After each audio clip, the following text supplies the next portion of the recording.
Hello everyone, and welcome to episode 1 of Watch Me Create. For this pattern, I ended up creating a hot pad, the thing that you set down on the counter when you pull your dishes out of the oven and set it on so you don't melt your countertop, which I may or may not have done that once or twice before. This pattern, it just needed the colors blue and white, a tapestry needle, a stitch marker, scissors, and a 3.5mm crochet hook. Now to get the pattern its thickness, I ended up crocheting with 2 strands of yarn at the same time. And I'm just using an acrylic yarn, nothing too fancy or anything else like that. I just really like the colors. And I have to admit, this was something kind of different than what I've usually done for the patterns that I create. I normally make stuffed animals or amigurumi, which you will end up seeing later on this in the later episodes. But I decided I needed something new for my kitchen, so I decided to make a hot pad. So I just started by chaining 7 and joining it with a slip stitch, and then doing 16 single crochets or double crochets if you're going by UK terms into this circle that I created.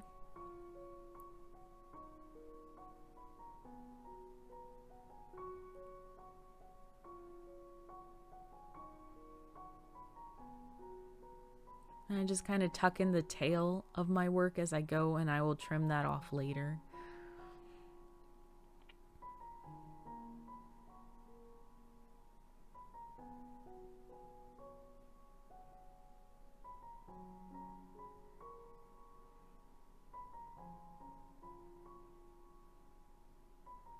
Now, crocheting with 2 strands of yarn sometimes can be easy, sometimes it can be difficult. Because if you don't get the tension right on both, it can end up a little bit loose in some stitching. So once I finished row 1, I just chained 2, and then I made sure that I had the 16 single crochets that I needed, because sometimes I miscount.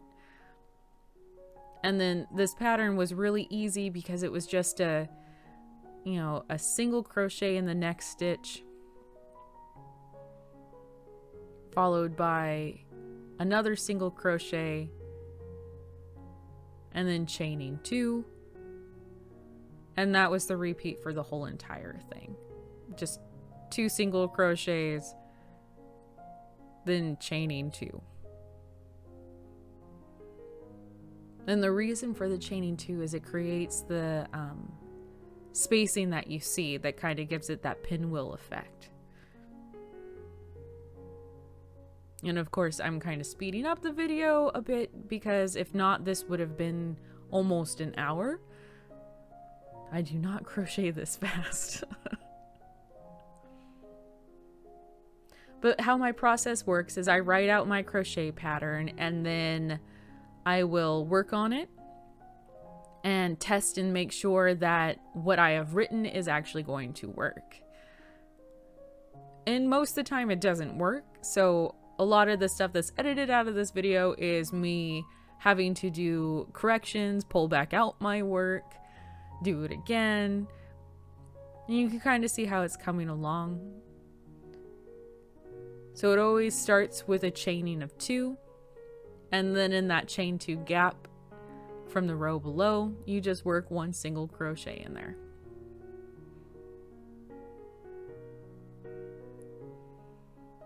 And then 2 single crochets in the last stitch, because we got to make it bigger, right? So it's a chain 2, skip 1, single crochet in the next 2 stitches. So it ends up being 3. So you always skip the first double crochet after the chain 2. So skip it, go into the next, and increase.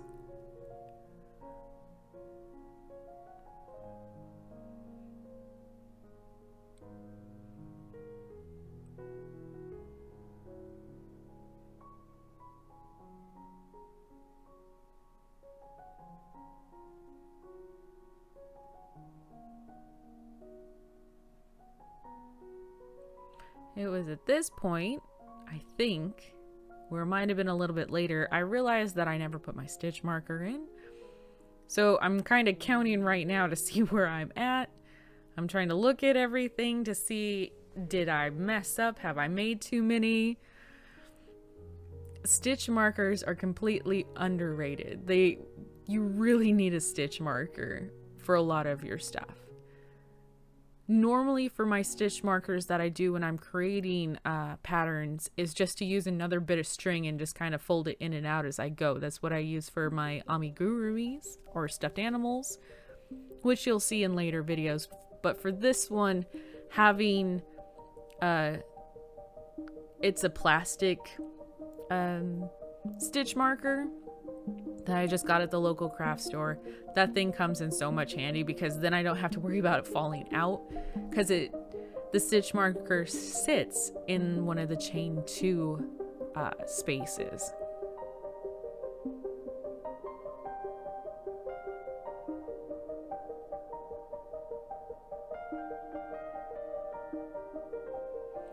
And I really do just love the idea of making something for your house that's homemade, or making a gift for somebody for a housewarming gift or whatnot.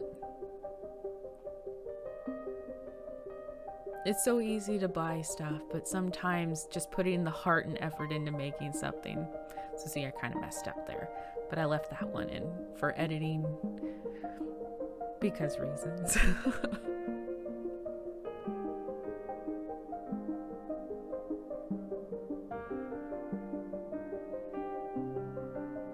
And we just keep doing this, just skipping the first single crochet, single crocheting, 2 single crochets, a single crochet in the chain 1 space.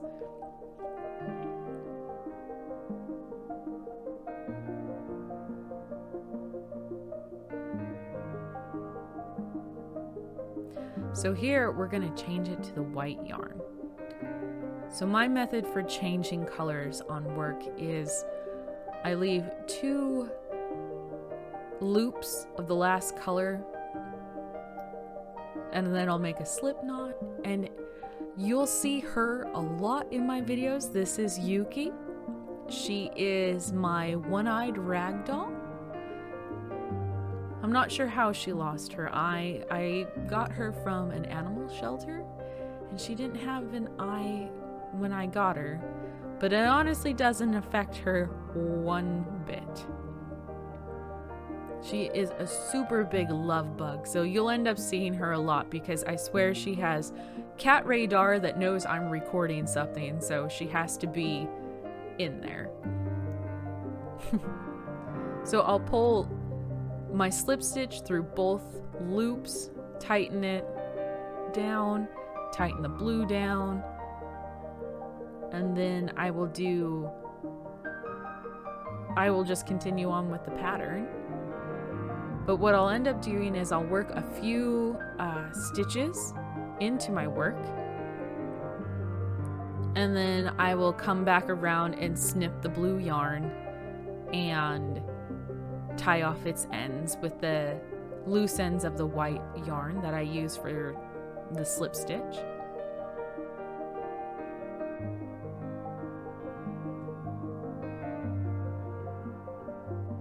And if you're wondering, she is super soft. So we'll just keep plugging along. We'll do our chain 2, skip the first single crochet from the row before,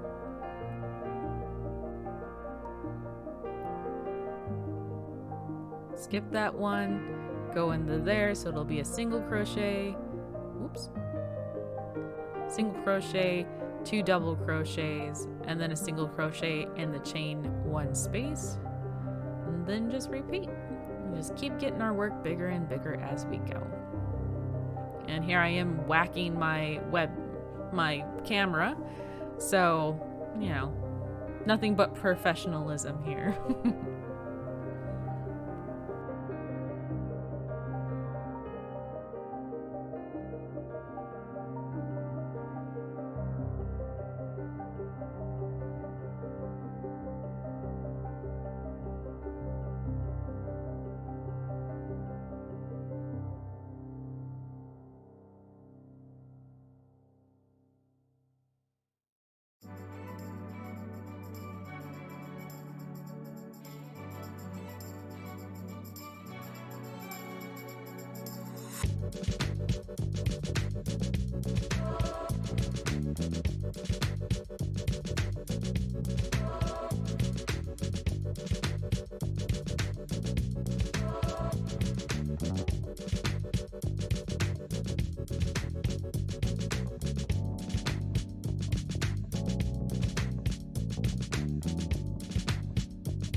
I am just kind of tucking in the ends that have been tied off,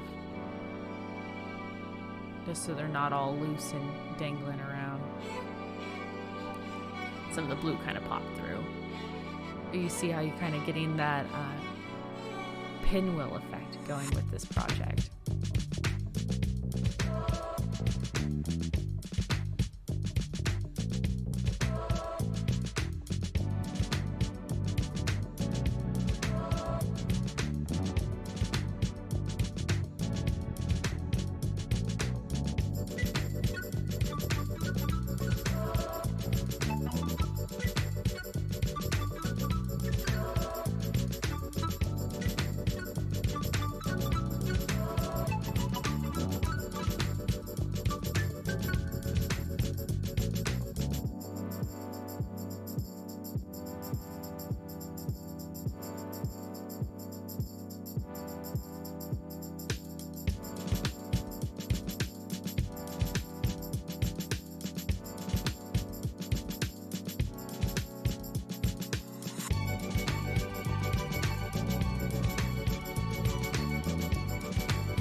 So here we are at the end of working the white, so we're changing back to the 2 strands of blue.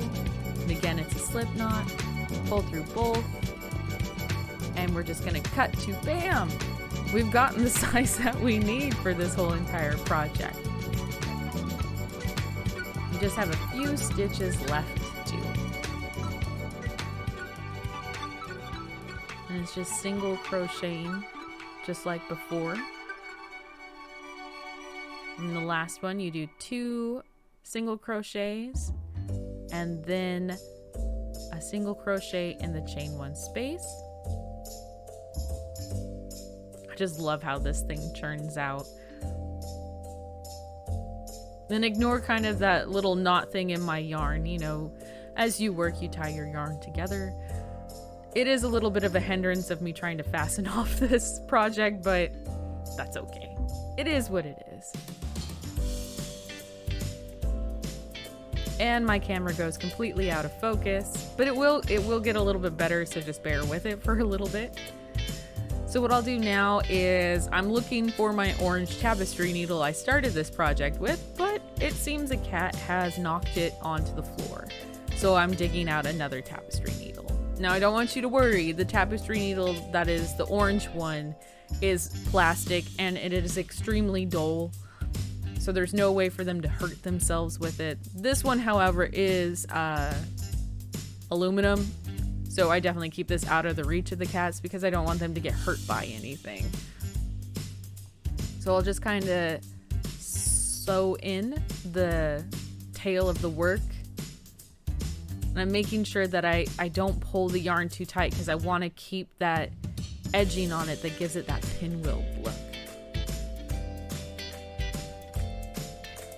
And if you're looking at this project and you're like, man, I really want to make myself a pot holder, I'll put a link down in the description below to my Etsy site where this pattern is listed. It'll probably be like a $3 pattern. It's not super expensive, but you know, I just hope that you enjoy this video. That's all I really want from this. That's why I'm doing it, is just to have fun and to show the process of my work. Because I just love crocheting. I mean, bam, a pot holder. If you found this video fun, I'm so thankful for that. And I hope that you have a happy, wonderful crochet day.